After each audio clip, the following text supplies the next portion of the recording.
We gon' make some moves tonight, yeah, stand up. Got something to prove tonight, so stand up. We ain't gonna plan tonight, we gonna take action on our dreams and fight, alright. We ain't gonna stall, never stop. We gon' make it all till it's out. We ain't gonna plan tonight, we gonna take action on our dreams and fight, alright. Happy Tuesday night. My name is Scott Churchton alongside Mr. Bill Akins, and welcome to MLS Sports Writers React, which here at Streampunk Soccer, Streampunk Entertainment, and the entire Streampunk umbrella. Today, we're going to be talking a little bit about some of the moves that have happened in MLS. There's been a flurry of transfers right now. DC's making a lot of moves. Colorado just made a move. The Revolution made a move. So we'll be talking about some of those, maybe talking a little bit about USL, depending on what's going on, and really whatever we kind of feel like. So before we get too far into it, sir, how the heck are you? I'm doing good, Scott. How are you? Not too bad. Hanging in there. Basically, getting ready for Christmas, which is now, not even 30 hours away at this point. Yeah. I know. It doesn't even feel like Christmas. I don't know what it's like in New York, but Pittsburgh, it's like 40-something degrees and just like raining. And I don't know. I'm happy with that. Listen, at this point, listen, you understand this. I'm so past snow at this point. That if I can just basically have a winter and a Christmas with no snow. We had a little dusting today. It wasn't too bad. Nothing really stuck. I got a dude from Arkansas who's never really seen snow at Christmas, so the half an inch made him very happy. And again, we can tolerate that on this side. So well, we had a little bit last week, but it's pretty much melted, and we got a little rain. And I guess we're supposed to have cold weather coming in next week. They said it's going to be in the 20s next week. So, all right. So, Merry New Year. Yeah, right. Exactly. All right. So, I figure let's break this down a little bit. Like I said, there's been a lot of moves here. I mean, in your case being in Pennsylvania, I figure we'll probably talk a little bit of Ty Baribo. Because in this case, DC, like I said, has been making some very big moves here. DC was a terrible team last year. Second most goals allowed in the East. It was a team that really had a lot of struggles here, and they made some moves in the offseason to try and rectify some of that. So I want to start off in the first case here. Well, they needed to. My God. Oh yeah, they were terrible last year. I mean, last place in the Eastern Conference. They were god awful. It was a bad season. So right out of the gate, in this case, like I said, they picked up Ty Baribo, which is an absolute deal of a swipe deal here, because in this case, you got a guy who had 16 goals last year, led the Union, which is going to be something I want to talk to you about too. What's going to happen there? Is this going to be something that's going to be a problem for them? But upwards of $4.6 million. Right now, it's $4 million guaranteed, another $600,000 if certain performance incentives are in place. But the deal, and this is a big one, is through the 2029-2030 season. Yeah. And that's, like I said, that's a big one. So what are your thoughts here? Do you have any thoughts, any opinions on this? Well, I mean, that's a hell of a pickup. I mean, he was 20, he's an MLS All-Star last year. I mean, has just proven goal-scoring ability. Top scorer, for the Supporters Shield winners in Philadelphia. 19 goals across all competitions last season. I mean, he just, he's definitely going to be an offensive spark that they're going to need. And I'll tell you what, I said they were god awful. I look at DC United, Scott, as one of these. They remind you of this like a college football powerhouse that was, just so good, but hasn't been good in recent years. And the fans just can't let that go. Like they reminisce. I mean, let's face it. DC, 4 Major League Soccer Cups, 96, 97, 99, 2004. Like I said, 4 championships, one of the original teams to come in the MLS. I think their fans, to start off, were spoiled, and they expected championships every year. And when it doesn't happen, and you get into this kind of doldrums that they've been in the last few years, you kind of like, I don't know, the fans get antsy, and they want a winner out there. They want a better product out there. And he's somebody that's definitely going to push the envelope a little bit. And he's, like I said, great goal scorer, 19 goals across all competitions last year. And $4 million, and a potential for additional compensation if the performance metrics are met, is what I read as well. I think it's a good situation for them. Now like I said, in this case here, there's a couple parts to this. Obviously, the fact that DC gets the allocation money, they get to look towards the future a little bit here. But if you're Ty Baribo and you had the season you had last year, remember you're going to face your old team, in this case Philadelphia, twice.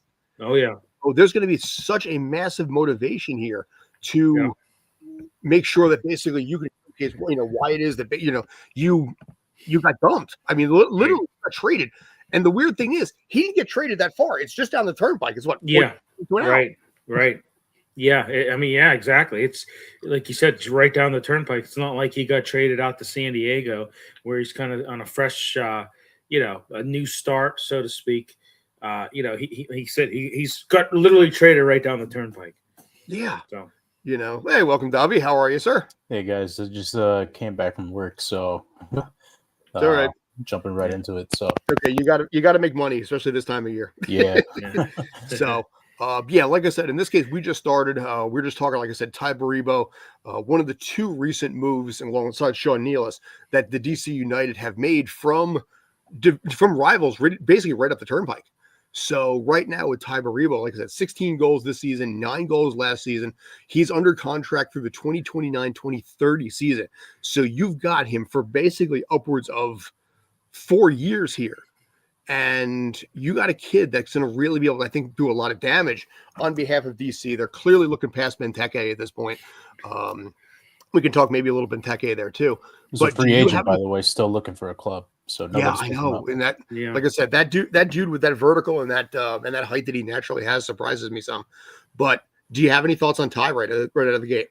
It's just a replacement for Benteke, just a younger replacement, a younger guy who's could definitely get you Benteke level of numbers when it comes to goals. But I would have to see more improvement from DC and see who their coach is, and because DC, they just been a train wreck of a franchise, and no matter what their front office does, it just doesn't pan out for them on the pitch post Rooney. So I don't know. This might just be another Benteke, and maybe Ty Baribo finds out maybe a year after the move, or maybe a year and a half, maybe goes to Europe or something, or maybe gets traded to another team. But good. This is a really good pickup for DC United.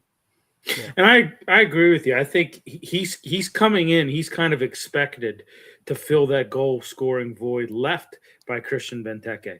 Can he do it? That's the. I mean, 19 goals across all competitions last year. That's pretty. That kind of speaks volumes for him. But we'll see. I was saying, DC United to me reminds me of like a. Not to compare it, but like a college football powerhouse that was, but is no longer, and the fans just still reminisce to back in those days when they were really good. I mean, when you look at it, they won. You're looking at 4 cups won: 96, 97, 99, 2004. To start off, they were the fans of DC United supporters. Very, very spoiled, I thought, and they kind of expected like, hey, we're gonna have a championship, multiple years, and they've kind of been in doldrums here. They've got to do something to get themselves back into contention. Just have to. But yeah, like I said, you're looking in this case here again. You had a team here that only scored 30 goals last season. So, allowing 66, we'll get to Sean Nealis in a sec and what that might do for that back end there. The Cody Mazzell run goaltender's line there. But I think at least it's a start in the right direction. I think there's a lot of work to get this team back up where it needs to go. But, again, they had a goal differential last year of negative 36 and just 5 wins, worse than the East. That goal difference might go down. Sean Johnson was announced about an hour ago or so by Tom Bogert. He's leaving Toronto to go to DC. So they're picking up a couple of good MLS players, but it's just a matter of the roster really and how the rest of the roster is going to look like. But Luis Barraza, I think I don't know if they kept him, but I mean, if so, he's a backup to Sean Johnson once again. Which actually they did at least pick up the option on Barraza. Barraza got a full season last year. Again, that was a terrible back end there. Clearly, since you mentioned Sean Johnson, this is actually good that you mentioned this because even the MLS website didn't have that one updated. Johnson had a terrible 3-year run with Toronto. That was a mess of a franchise there. This gives maybe a fresh start, chance to do something better, and still stay relatively close to where he had his most success. Yeah. But Sean Johnson's up there too. What is he, 36? Somewhere around there. Yeah, he's in his 30s. Yeah, for sure. That's old now, isn't it? Yeah, in soccer, yeah, and you're if you're north of 35, that's kind of you're getting up there. Yeah, really. We'll touch on this super quick in this case here. We're going to mention it, but also Sean Nealis is also going to DC to basically work on the back end there too a little bit. Again, because I think in this case it's another smart move. It's a great chance for them to be able to again shore things up. And honestly, only 350,000 allocation, so it's not too bad. Yeah, across 2 years too, by the way.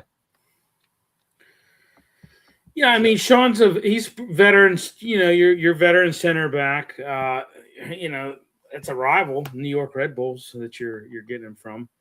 But he had a pretty extensive career with the Red Bulls. I think he had 187 appearances. I think for them. So I think he's going to provide a defensive boost for them. In that back line, I think so. Yeah, you look at Sean Nealis, leaving RBNY. Lewis Morgan leaving RBNY too after a long run that he had to go out to San Diego. Curious dismantling there, but you know what? It makes for a really fascinating free agency period and a really fascinating offseason. Yeah. I mean, wasn't he he was, I think 2024, wasn't he the comeback player of the year, I think? Mm-hmm. Yeah. It's a little sad, I think, from an RBNY standpoint, because Lewis Morgan was such a staple to that team. But, new coach, new management, new system, and after the borderline embarrassment that San Diego had against Vancouver, they're looking to really showcase that, year 2 is going to be better than year 1, because I'm sure they were looking at what happened with St. Louis there. St. Louis had a great first year and then just bottomed out. Bradley Cornell lost the job, and then that was the end of that. But I'm sure San Diego is looking at this from this standpoint as well to see what Lewis Morgan can bring to maybe offset a couple of things and get him further than last year. Well, if I'm San Diego, he's had an injury past. Yeah, I'm hoping he can stay healthy. He is versatile. I mean, he's your versatile attacker that can play either wing or center, and he's a good one. Scottish too. I'm half Scottish, so he's good in my book. So you got the pride there, don't you? Mm-hmm. Scottish pride. Scotch Irish, baby. So there you go, man. So, Davi, do you have anything across any board? Seems like a set, just like a depth piece to me, that Lewis Morgan signing to San Diego. Probably one of the higher depth pieces in the league. Probably one of the better depth pieces in the league. They've had problems with Chucky Lozano in the playoffs, and who knows, maybe that relationship goes completely sour and he just ends up leaving San Diego entirely. That's yet to be determined. But Lewis Morgan, that's not a bad piece to replace him with if he were to pick up his stuff and leave. And then, San Diego, they had a fantastic first year, better than anybody expected. It's up there with Chicago Fire of 1998 in terms of expansion teams doing really, really well in their first year. Obviously, there was a lot less teams back then that led to Chicago ended up winning their only MLS Cup in that year. But San Diego, they weren't too far away from MLS Cup themselves. I think they should be heads held up high, and you guys have a really good team, and hope for the best. But I think this is gonna only improve their attack going forward. They get Pellegrino, who previously played for the Earthquakes, and he was pretty good. So if anything is to go by this season with San Diego's wingers, I think Lewis Morgan might have a really good year. By the way, I looked it up. Barraza is in fact a free agent now. Okay. So in this case, Sean Johnson's taking Barraza's job again. Yeah. And then for Nealis, I mean, I think that's just Red Bull tearing it all apart. It's just those guys have been there for so long, and they nearly did it. Whether you guys want to call it a fluke or not, they nearly did it. But I think ultimately for them it was time to hit the reset button, and they just saw the opportunity with obviously Snyder and him having to depart because of family reasons, and we obviously hope his family's all right. But I think this is Red Bull just saw the opportunity to hit the reset button completely, and they're just going to tear it all down. So I wouldn't be surprised if Red Bull misses the playoffs yet again in 2026 with Bradley. Bradley is the new head coach, and De Guzman as their new sporting director. We're yet to see the signings that Red Bull are going to make coming up in a couple of weeks in the new window, and but I don't see this team making the playoffs this year.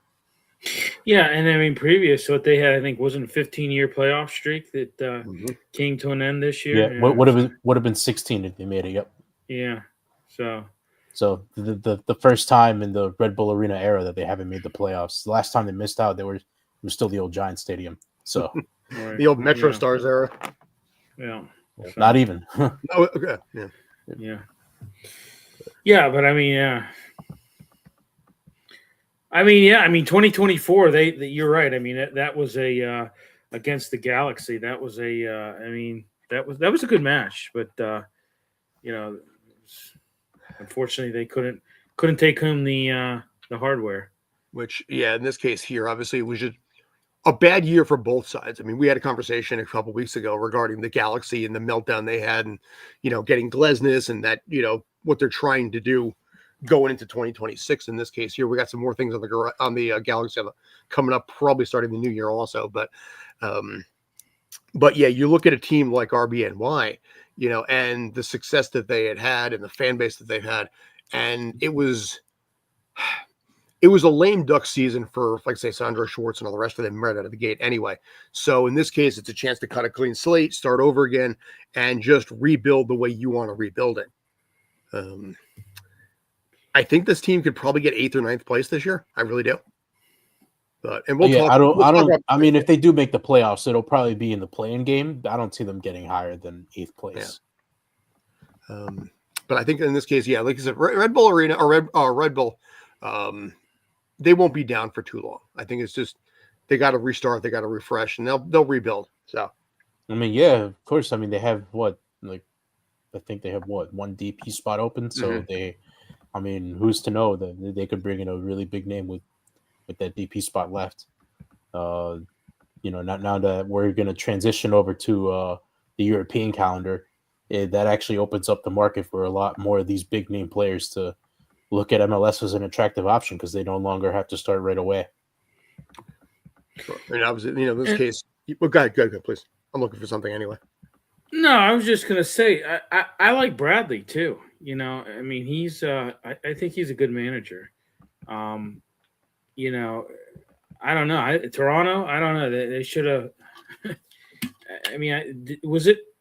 I don't remember. Was that the? It's Michael Bradley. Michael Bradley. Yeah, Mike Bradley.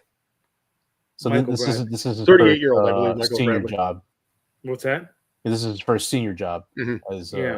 Michael Bradley. Okay. Yeah, he won the cup with RB2, and that ended up getting him the promotion to the vacant first team job. Yeah. Okay. Yeah. Sorry, Michael Bradley. You're fine. No, it's a full circle moment for Bradley because he started his career at the Metro Stars, and now he's going to coach them as his very first job. So, obviously, on the blue side of New York, we kind of don't really wish him the best, but a pretty cool storyline there. On a professional standpoint, you do. You know what? Speaking of that, where did I put you? There it is. Davi, I'll more or less turn this over to you in this case here. But word came down. I mean, NYCFC hasn't done a lot of moves recently, but they did bring back Andres Pereira. which, in this case, you and I were there for this. We saw this firsthand. That leg injury, I mean, we all felt for this kid. And then there was talk that they were going to let him walk after the injury, and they re-signed him. Do you have any thoughts about Perea on this one? I'm putting you on the spot a little bit. I didn't tell you I was going to talk about that, but I'm pretty sure you can handle this one. No, I think this is a great signing. I mean, he's definitely earned the second contract with New York City. I mean, just the way he was playing up until that injury, he was just second to none. Mm-hmm. Obviously we had Keaton, who had the foot injury in the spring, and then they ended up shutting him down for the rest of the year. But Perea stepped up in his place, but this kid has stepped up when his name was called since the initial loan move from Philadelphia Union. So this is a fantastic piece of business from the club. Obviously, Todd Donovan is not yet the sporting director, as his contract kicks in New Year's.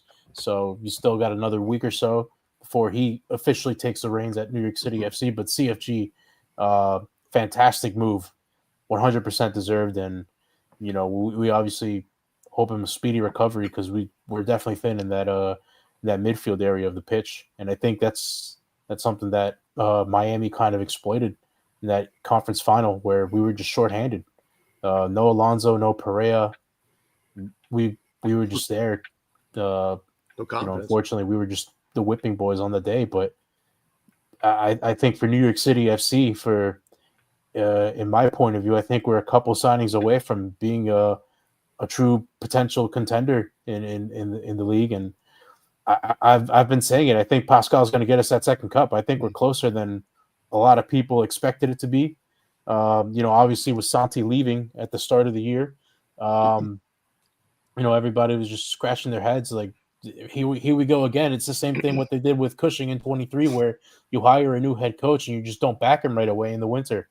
But I think you see the difference night and day. The coaching's just been a lot better from Pascal Janssen on the team. And dude, I think if we were healthy, I think we could have given Miami a closer game than what the scoreboard says. So I don't think we're that far away from seeing NYCFC get a second cup. Now, in this case here, presuming that the healing process works fine, and Alonso comes back May, June, July, whenever it is, you're going to get probably 15 to 20 games out of him at that point. And ironically, have a very rested Alonso Martinez come October. That's the one thing that's always a little quirky when you have injuries as well, is in the spirit of a long season like this, where it starts in February and ends in October as a regular season, a lot of players run out of gas at that point. So weirdly enough, sometimes an injury can be a benefit, because you're not as gassed come October as some players could be. What do you expect out of Alonso Martinez in this case? I got no idea, to be honest. I mean, he could either come back and just pick up where he left off and just keep scoring goals, or you could see him just kind of not be the same. I mean, an ACL changes careers. When players do it. I mean, a lot of pace goes. Your knee doesn't feel the same. You can't feel. It doesn't feel like you can make those powerful runs or turn as quickly as you could prior to the injury. So this is one where we're just gonna have to wait and see what happens. I mean, they said 9 months, but it could potentially stretch into maybe 11 to 12. So he may not even play the entirety of the regular season if things don't go to plan. This is why I'm in favor of NYCFC seeing if they can get Benteke. I would love that. And see if he's down for a cheap contract, a cheap Tam Gam deal, and maybe for a year or two, hey, play the 9 role where we desperately need a 9. I mean, Muncif Bakrar was sold, and he's doing well in Croatia at Dinamo Zagreb, and I don't think you could fully trust a young Seymour Reed to take the reins as the number 1 9. Yeah. I think it's too early in his career. I think it'll ruin him if he tries to be the number 1 at the striker position. And then you have Nico there, who could also play as a false 9, but I don't think you're going to really want to have a full season of Nico there. I think he's better off as a kind of on the wing or in the 10 role. So I think you need NYCFC are definitely going to need a striker. I mean, either way, even if Alonso was healthy, you're definitely going to need a backup. But I mean, hey, Todd Donovan, he's got a pretty big shoes to fill here, and with Perea and Alonso out, he could make some big signings. He could definitely start off his sporting director career with New York City with a bang. I mean, if he wins it in year one, my God, dude, all the hate that David Lee is getting is just like you just flip a switch with Todd Donovan. And if he wins it, it's like this guy could do no wrong, essentially, if he does it in year one. But we're just gonna have to wait and see. Obviously, CFG, they're very stingy with their transfer policies and everything like that. So obviously we're gonna have to wait it out until January and see what's gonna go on in New York City. Sure. What you guys think about that? Was it Cameron Aceto that they just signed? He was I think he's from he was in the academy. I think we went to Duke. He was like ACC all team. I think third all team, like a couple years in a row or something like that. I think he was the freshman of the year. Had a pretty standout career at Duke, but and he is. They also signed Cooper Flax as another homegrown signing. That's the name like Jackson Dart. It's just kind of like Rick. Yeah. And then we have like an X in that name, Yeah. But it's funny because I like it for the most part, but there's one small little tiny thing I look at with something like this. NYCFC is already the second youngest team in the league right now. And with him at 21, you just got a tiny bit younger. The team needs a little bit more of a veteran presence, which is a concern, which again, Benteke would be great because, early 30s in this case here, and especially. He could definitely mentor young Seymour Reed and how to play the 9. Yeah. I think in this case, like I said, I would love that deal. And I think we've talked about that previously. You have that veteran leadership. He can go to a team that knows is probably going to be playing in November, and I think it can offset some of the shortfalls that happen on long 30-yard passes that end up coming from Matt Freese, which statistically have never really done that well on a success level because of his aerial skills. But again, it's that veteran leadership that he has. I mean, he's only a couple years removed from a Golden Boot winner on this one here.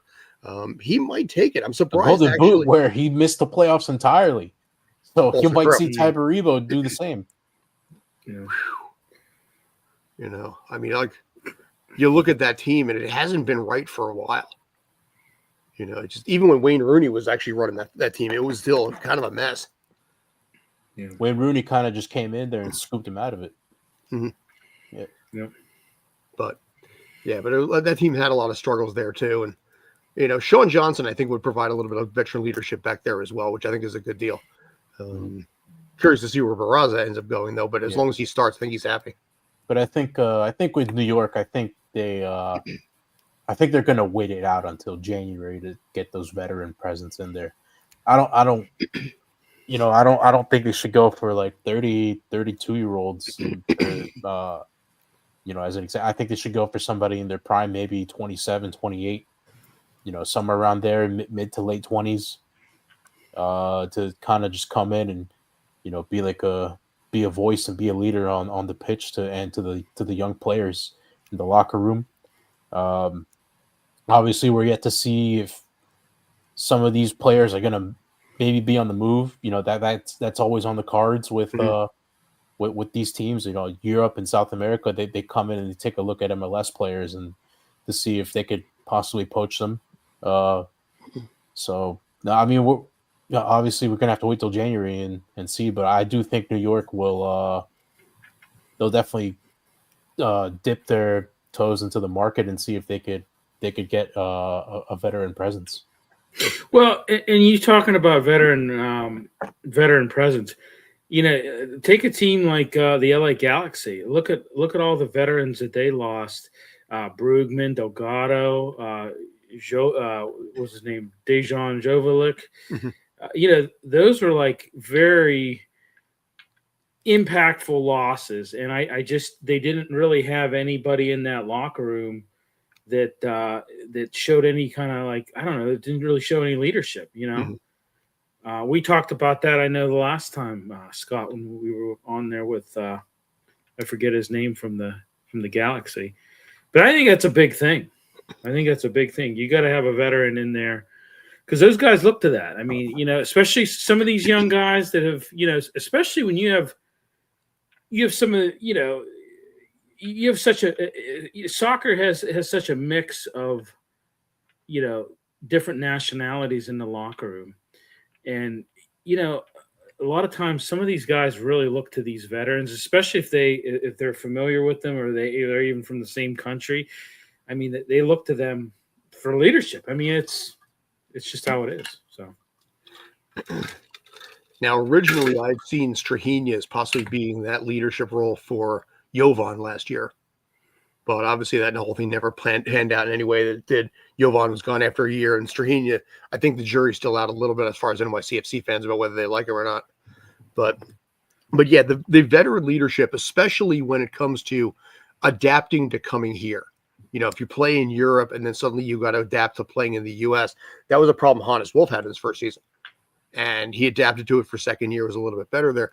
But a lot of times players, I guess, Hato was an example there too. He struggled a little bit because he had to adapt to learning how to play and live in the U.S. And he alluded to something in a press conference there where he talked about some of the challenges that he had and credited his wife. And by the way, he's barely 21 years old. He's already married. Julian Fernandez as well. Yeah, I know, dude. It's like, dude, sometimes leaving your family behind is really tough on a plane, especially in a foreign land where you don't even know the language. Yeah, and not to go down a rabbit hole, but I think that's very prevalent in the Saudi league, especially with Europe. You see a lot of Europeans that just kind of they go in the Saudi league and they just kind of like they go out. they can't. They just because you're living in compounds. It's a totally different type of a living environment than what you're used to, and I think that's a big thing. I mean, it's two completely different worlds, the America and Saudi. So right, yep. But yeah, man, I think, but I do think we definitely have some veteran presence that we didn't have at the start of last year. I mean, Aiden O'Neal is a good example. Nico Fernandez is a good example.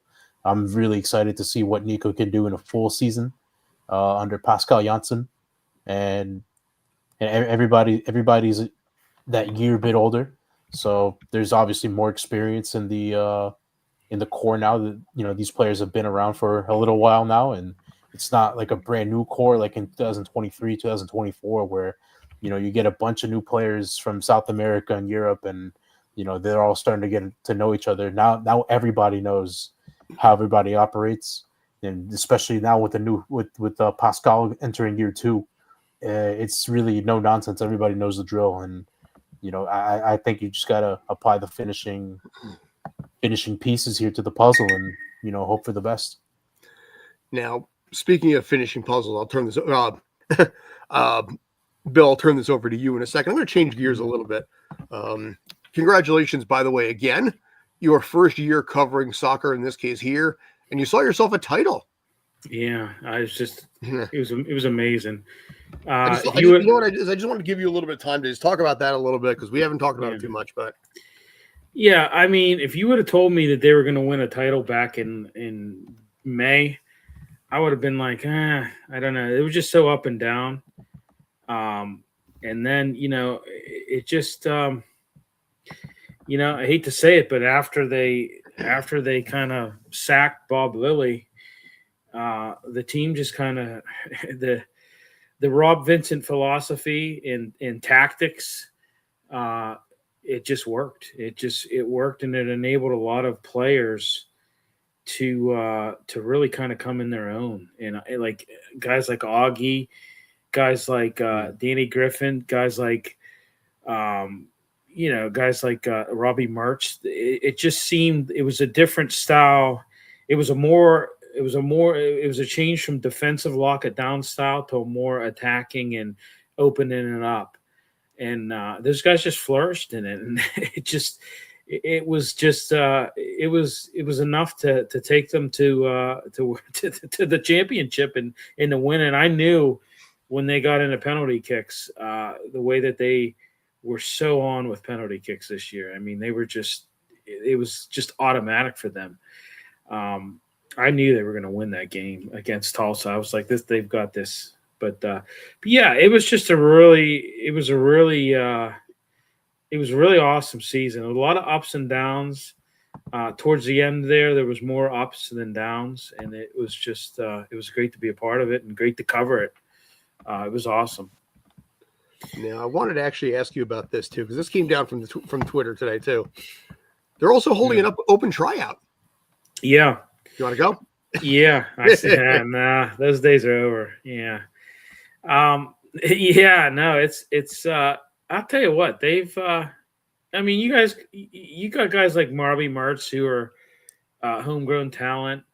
I think Danny Griffin as well. He's not from here, but he's from like I think he's from Ohio, and he has like he has like Not too far there. Yeah, he has a lot of relatives too around the area and stuff like that. So he's I kind of call him kind of like a homegrown talent, but no, I mean they're I don't know. Rob Vincent, now that Rob Vincent took over, I mean I like Rob. I didn't mind Bob either. I thought Bob was a good coach, but I mean there was a lot of issues that players had with him and kind of the way he coached. He was kind of an old school coach. And I kind of understood when they put him on administrative leave, and we kind of like got tidbits of information as to what exactly happened. It was kind of like you were able to kind of put two and two together and figure it out that the players just weren't responding to that. And, I mean, I watched Bob, on the field after a game and lay into the players after a 2-0 win, lay into them about how, oh, you didn't, you didn't, you didn't drop back on this play. You didn't, it was just, there was a lot of, he's just that old school coach, But yeah, it was awesome to be a part of it this year. Nice. So, ready for round 2? Absolutely. Yeah. Thank you, by the way, for everything you've done with that team this year. You and Ed, I appreciate the both of you on that one. Yeah, it's our pleasure. We enjoyed it. So, but yeah, I just figured I wanted to give you a window on that one because you have more than earned that. So, yeah, it's awesome. So, all right. I'm trying to pull something up right now, and I kind of failed in trying to do so. Give me a second. Talk amongst yourselves. I'll give you a topic. Okay. So I'll give you that topic right there. How's that? Luis Suarez is back. Are you surprised? Yes. I thought he would retire, or I thought he'd go back to Nacional in Uruguay, which is what. But there were reports that he might go home for his final year as a professional. But I think he's just there for locker room support and support of the younger players in the team. Well, I really thought he was going to retire. I mean, everything pointed to him retiring. I mean, it was even like, I mean, they were even saying it. They're like, yeah, more than likely this is it for him, Yeah, and yeah, I was shocked that that he's coming back. I mean, I thought he was all but retired. So, I mean, all the talk there. I guess probably playing with Messi and getting one chance for one more title. Maybe he tasted the success that he had, and he's like, all right, you know what? I'll give it another crack. But it surprised me a little bit. I think they want to go. I think he came back because he wants to go for the Champions League or Champions Cup. Fair enough. That's the ultimate goal. That's what Jorge Mas and David Beckham said. After winning MLS Cup, our main goal is the Champions Cup. So I think that's why he's back. Other than that, they just proved that they can win without Luis Suarez, and they're pretty much unstoppable without him. So, yeah. Were you guys at all a little bit surprised though that Inter Miami offered him a new contract? Because I didn't think they were going to offer him anything. I thought he was just going to retire. I was surprised by it a little bit, especially because they were talking about bringing in possibly Neymar. Right. And those other moves that are there. I mean, when you're Lionel Messi and you just came off an MLS Cup final, and also you live in a state that has no state taxes, by the way. Let's not forget that one, I think. Yeah. There's a lot of appetizing feels for Florida in this case. So literally the world is available if they want it to be. But I mean, you just kept hearing, oh, they're gonna get it. Look for a new striker. They're gonna, he's not coming back. He's more than likely to retire. I was kind of shocked that they offered him a contract and that he came back. But I see the point. I mean, you're playing with Messi. I get it. It's by virtue of what you accomplished this year, I could see wanting to come back. Sure. So, how far do you think Inter Miami gets next year? I know it's a little too early for maybe the next show we'll do a 2026 New Year's resolution or New Year's prediction. But I mean, I think that I think they could easily win another cup again. it's cup until they're not with a team like that. Sure. Yeah, I mean, I think on paper, I think they could, but there's a lot of variables that come into that, as we know. I mean, they've only seemed to get stronger this offseason. It's like they win the cup, and now they get Dane Sinclair, goalkeeper of the year. They get Sergio Reguilon from Tottenham Hotspur as the Alba replacement, which was reported on before the final that maybe Sergio Reguilon could be the left back going into 2026. And then they signed an Argentinian right back, blanking on his name, but he's 26 years old, coming over from Racing, I believe. So, they're strengthening on defense. They've lost a couple players, obviously some loan players that they've lost. But, I mean, they're building a better team, what it seems, and who knows if they go out and get a world-class midfielder with the DP spot that's open now. So they could easily win another one, but I don't think they will. I just think the World Cup and Messi wanting to go out as best as possible with Argentina in the summer, I think that might be his priority. And who knows? I mean, it's also shown in the data and in the past that teams that go deep in Champions Cup don't typically do well in the regular season. I mean, Seattle Sounders is a prime example of that. They missed the playoffs in 2022 for the first time, and they ended up winning the Champions Cup that same year. I mean, Toronto, they went all the way to the final, pushed Chivas to penalties, and they missed the playoffs that year as well. So obviously, there's a bunch of variables that could come into play here, but they definitely seem like they could win another one as they strengthen in defense and a goalkeeper. Yeah, I agree. Yeah, I mean, I think it'll be interesting. I don't think they can repeat. Repeating is tough. I don't care what the team is in this case, unless you're the Dodgers, really. But that's a different conversation entirely. That is an entirely different conversation. But I think repeating is going to be extremely difficult. But I think they will be up there at least. I don't know. Yeah, I mean that's a good point about the World Cup. I mean that is that's what I want to talk about. Yeah, that is a good point. Now, actually, the word came down. We'll talk about that real quick too. FIFA caved, by the way. I think you guys saw this. They're bringing the ticket prices down to an actual reasonable number. Yeah. Well, they needed to. They needed to. Yeah, but it's only the 1,000 tickets in allotment. I know. $60. So right.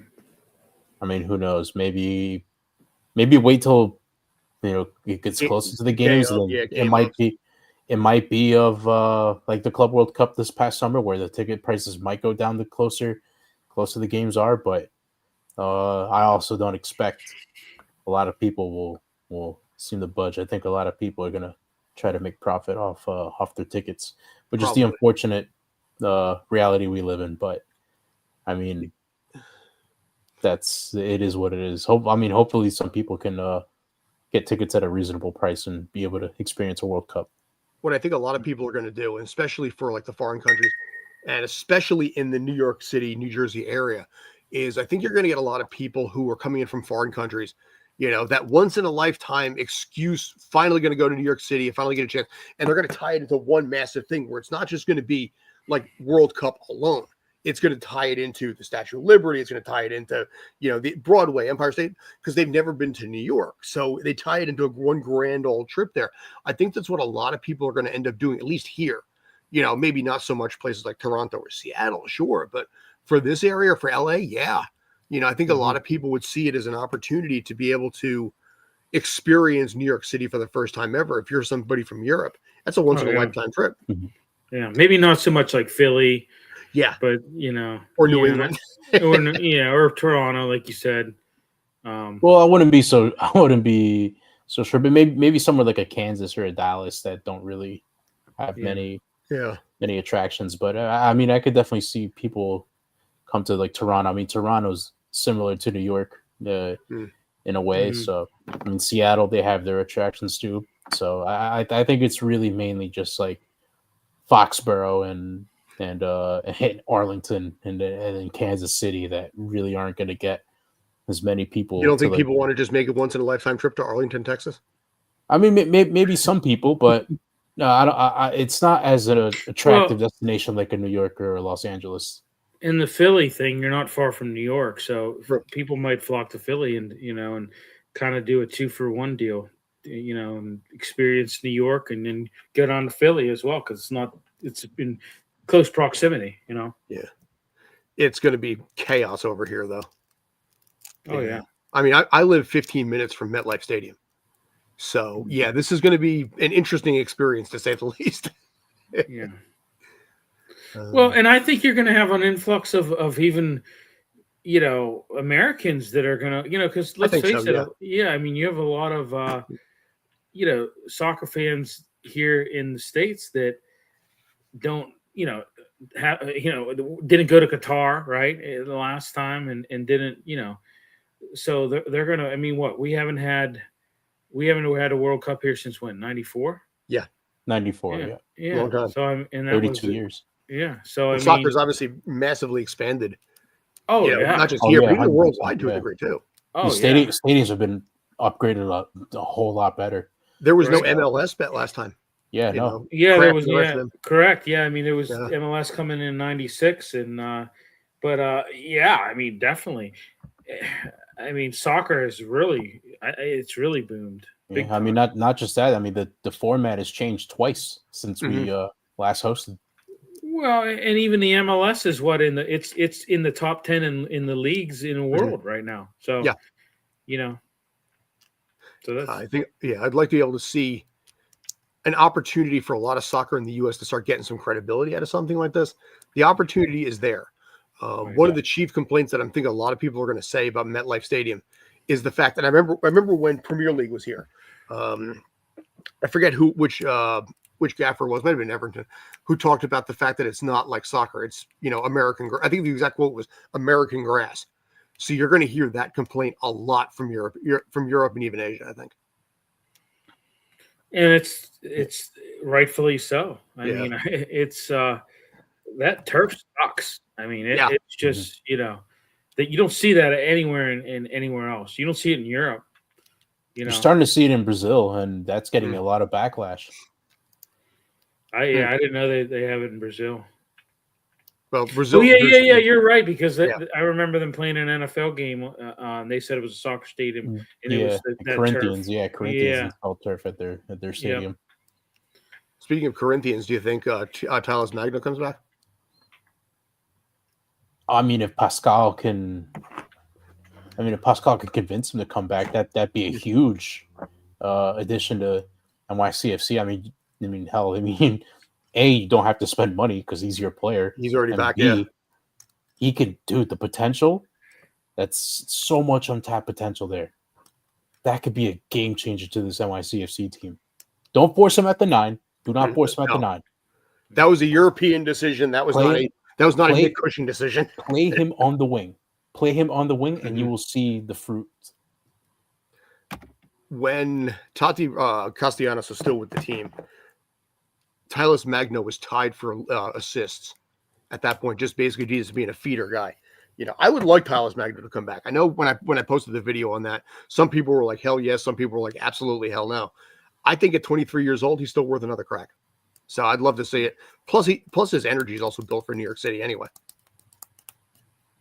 But it'll be a little bit of a mixed reaction, I think. I mean, Santi's back in the city. He's back in New York, so obviously things didn't go out well for him down at Botafogo. I don't think he comes back, but I mean, I've seen some fans are like, "Hey, maybe there's a reunion here." Possibly. Weirdly enough, in the reunion department, I'll end on this one or end this topic in a second. Mija Ilinic was hanging out with Mountsev Bakar in I think it was Croatia. The two of them got together, just hung out, and went out on the streets. Yeah, it's just boys being boys, huh? Dude, so, you know what? When you're 23 years old and you got that kind of coin, you know what? It was nice to see. But yeah, I mean, good for Mountsev. He's finally in a system where he's thriving. Dude, really good. Yeah, I always liked that kid too. But what else you guys got, if anything? I mean, how about New England getting Brooklyn Reigns? We can talk about that. Actually, I have that one pulled up too. If you want me to bring that up. Yeah, Colorado, they hired the Spurs assistant, somebody that worked at Spurs. Yeah, Colorado made a couple of moves actually. Yeah. Actually, Armas is going to Kansas City Current too of NWSL. Wow. Yeah, that one just came down the pipeline just recently too. Yeah. But I guess we'll talk about any news at Sporting Kansas City. Did they get any? I haven't seen anything about KC on this one. The only thing I saw was that one with the Current. Just the Current, okay. Yeah, I don't know. Maybe, David Lee might be waiting until after the season, or after the new year. So yeah, no, nothing. But yeah, in this case, Brooklyn Reigns goes over to New England Revolution from Houston Dynamo for upwards of $2 million right there, $1.6 million initially, and another $400,000 if guaranteed, possibly through. And New England has him actually through 2028 and possibly the deal for 2029 as well. So that's not a bad deal in his own right because he's young too. Yeah. So yeah, and he's he was pretty good under 20 on the under 20 World Cup. He's only 20. Yeah.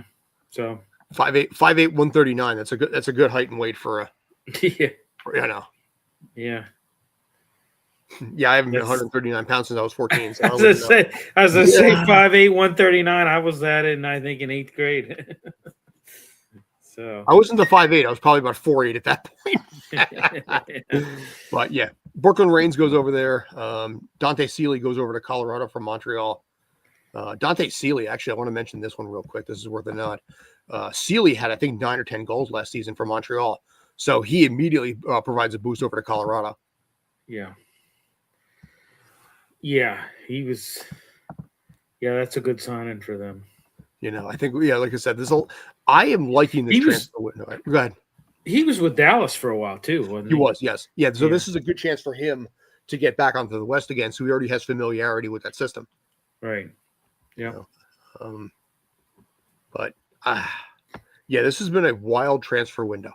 I don't know about you guys, but I've been digging the heck out of the system on this one and the intrigue that comes with it, and still got another 6-7 weeks before we even have a season.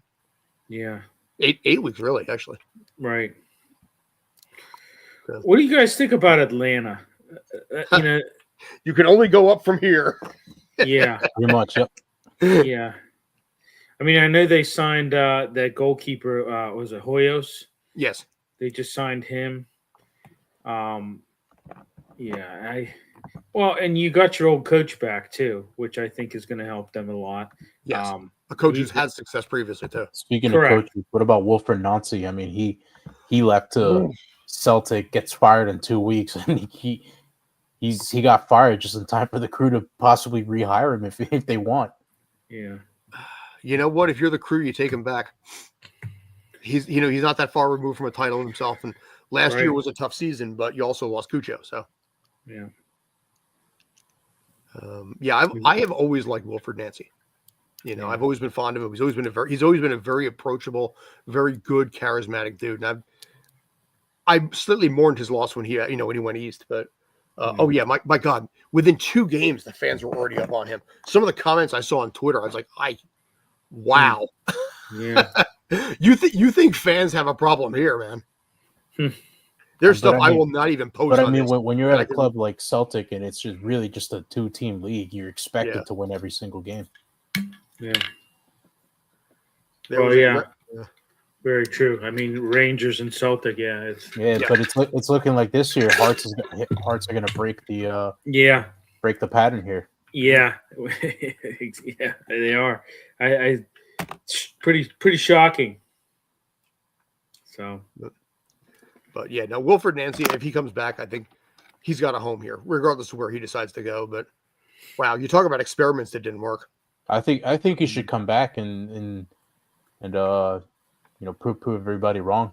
Maybe just wasn't the right fit for him. I mean, clearly it wasn't. So who knows? Maybe he might go out to maybe a different league someday if he decides to come back, and maybe he thrives in a different league in Europe. I mean, if you want to talk about a player, James Sands, he went over to Scotland, wasn't working out for him. Now he's at St. Pauli and he's doing well. Mm-hmm. Yeah. Well, his goal was always Europe anyway. Yeah. Even when he lost last year, and the season ended with against the Red Bulls, he's like, my goal was still Europe. And the offseason, off he went, round 2. Yet he's injury prone. That's part of the problem with James Sands too. Yeah. The Scottish Premier League, that's a tough league. I mean, it's a more physical league, I think, in Europe than a lot of them, really. I remember Arteta when he played for the Rangers saying, like, he's like, that made me into a man when I played for the Rangers. He's like, it's just the Scottish league is a different breed. It's more physical. It's more physical, and you got to be a little bit more tougher. Mm-hmm. So I don't really have anything else. You guys do, please, by all means, but I'm good on my side. I mean, maybe Justin Hack, possibly on the way out of New York City. Well, I think that's pretty much a given too. I liked Hack, man. I really did. I mean, the kid's 23, I think 24 years old at this point. He's got a bright future ahead of him. Europe, I know Scotland had interest in him too. I think some German clubs and I think some championship teams have been. I think it was 15 MLS teams. I was looking at Twitter. Of course. Why wouldn't these teams be interested in Justin Hack? I mean, he's literally in your own league, and he's kind of a Swiss Army knife of a player. He could do a job anywhere. So, obviously, we're hoping Todd Donovan comes in and maybe changes his mind. But I do think if he decides to go, I think it's going to be to a European team. I don't think he wants to play for another MLS team. I think he's done. I think Europe is the next move for him, and also at the same time, because of the contract problems that happen, and the words coming down the grapevine is the fact that the deal has quote unquote broken down. There's a lot of injured feelings there too, because that's what these contract negotiations are. A lot of times it is that approach. Well, you missed this, you screwed this up, and he's probably going to be like out. So, but I think the MLS is a AAA to the worldwide soccer stage. It is meant to be an audition platform for the world. And I think for somebody like Justin Hack, he's got a pretty good resume at this point. So yeah, there are some European leagues that I think you're definitely interested in. Well, but I don't. Again, I agree. I don't think he's going to go to another stay in the U.S. No. Yeah, I mean, how many times, he's known for tackles, clearances, interceptions, and those things all contribute to clean sheets. Mm-hmm. And he's also he was an effective midfielder. I think he had amazing ball handling. He was a great passer. I think he was ranked really high in the MLS in passing as well. So it's going to be a big loss. And if Keaton stays injured, and Keaton's also getting up there a little bit in age too. But and Hack he started, I think, all those. He's never been injured, right? He started all those MLS games. He's not. Yeah. Him and Maxim Morales, they started every single one. Right. Mm-hmm. So, yeah. I don't know. I think you say he goes to Europe in this case here, and boy, he has offers on the table. Mm-hmm. But this, as much as we've had movement now, obviously we're in shutdown mode. But come January 1st, January 2nd, especially by January 5th. I think we're going to see a lot more coming down the pipeline. Yeah. Because now people are shutting down for the holiday, things like this. Oh, yeah. And then, January 5th. It's Christmas. Go home. Enjoy. Yeah, basically. I think, January 5th, I think, is a Monday. So by that point, I think you're going to see a lot of these answers. Yeah, because that's like the final push to get your your team, because what you're starting camp in what? About 2 weeks. 3 Yeah. weeks. Yeah. So I mean, It's like Good hours January coming up too, January 11th, January 10th. That's when the players have to report back to CFA. right. So Yeah. few weeks after the New Year's, they're back in camp, and so you kind of got that like you said, that January 5th window. You kind of got that final push to solidify your team. Mhm. So Yeah. Yeah, That's 'cause why right, you want training camp in January here in New York City in this area. yeah. Because right after, like a month after that, you got Coachella. Yep. Yeah. So, which by the way, I forgot, Davi, I forgot to tell you. I talked to Glenn Crooks the other day. We're going to reconvene starting in January. What is that? What do you mean by that? Basically to have him on talk NYCFC for the season. Oh, that'd be pretty cool. So What yeah, about he and I texted back and forth the other day. what about Roberto? Haven't texted Roberto. I got to message him. He's dealing with the Jets right now, which if you're familiar with the Jets, you're dealing with the Jets. Yeah. I mean, God bless him. Yeah. If you're a Giants fan, you hope the Jets maybe win a game, and then you hope the Giants lose out, so that way they could. Sunday is game of the year. The two worst teams face each other, and the loser gets the first pick in the draft. The loser's the real winner in this situation. Yeah. Okay, I needed 8 points from Wandell Robinson to get into the finals for our Stream Punk fantasy football. This is the week that Jackson Dart decided, I'm going to get 13 yards passing for the entire friggin' game. Thank you very much. Yeah. Got to the Final Four. I'm happy about that. Proud of that. I think Mike Kafka's. I think he's done. I think that's the game that gets him fired. I'm getting shades of Joe Judge. If he does a basic, I know we're going off topic. We're talking about a different kind of football, but if he does a quarterback sneak on a 3rd and 9 from his own 4-yard line in the second quarter again, like I saw 4 years ago, I'm done. No. Japan has the X League. I'll start following that. They have. By the way, I just want to point this out. Japan football, the American Football League, they have a relegation system where every year the 2 worst teams play the 2 best teams in the league below them, and the winner goes to the X League. Yeah. You want to talk about a relegation playoff game? The Giants and the Giants would play like that's 2 teams in the UFL. Yeah. For to stay in the NFL. I love that idea. I think that's great, but it won't ever happen here. There's a German league too, that German American Football League that does that as well. Yeah, I think I would love that here, but it is not going to happen. So, that's what I need to do. Single entity model. So maybe I need to start doing a Stream Punk Japan football or something. I don't know. So, because we have we have enough channels as it is. We need more channels right now. But yeah. But I think we've covered all MLS. I don't think there's really any more at the moment. Obviously, Tommy Scoops is still going to be working no matter what. So yes, I mean that guy's going to have a bunch of sleepless nights going into January. So man, the winter window's opening pretty soon, and obviously more chaos yet to come. So. I'm excited for the 2026 season. Nice. Bill, do you have anything? I have an easy question for you guys when I'm done. So, no, I think I'm good. I think I'm good. So, does this time Tuesday night 8 p.m. work for you guys? Yeah. All right. Are you cool if we keep it that way? Not counting any general interviews and things like that. That's a different ballgame. But I'm talking this in general. Are you cool? Yeah, 8:30. 8:30 would work best. It's okay with me. How about you? It's better with you guys. That's fine. So 8:30. All right. 8:30. Actually, that might be slightly easier on the side of the fence anyway. Yeah, because in this case, you got home from work and immediately popped in. I could respect that. So thank you for that, by the way. No problem. But yeah, we'll do that. We'll make it 8:30 going forward. I'll send you guys a list, and I know we're still recording, but that's okay. I'll send you guys a list probably on Friday of like game plan for the next week and any conversations and stuff like that. But I'll keep you posted on Glenn Crooks. I will keep you posted on Joe Tatino because I got that one coming up pretty soon. And then whatever I end up getting, if you guys want Ted Uncle, I can get Ted Uncle back because boy, do I have a lot of time with that guy.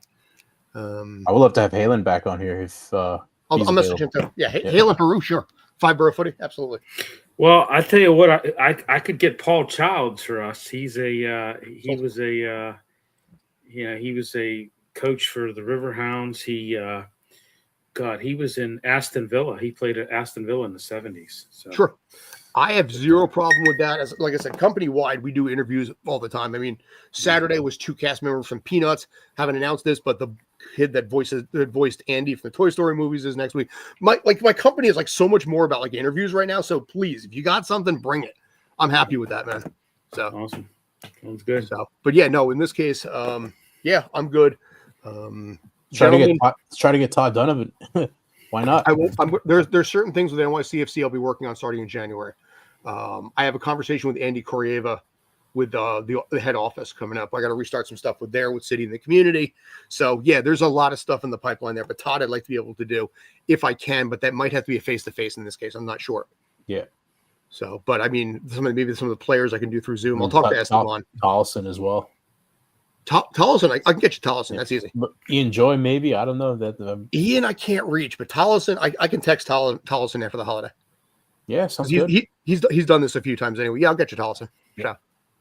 So, all right, we're getting off topic, but that's okay. I don't mind that. So, for the people that are watching right now, and I can see the numbers on this, you can see what we have in the pipeline.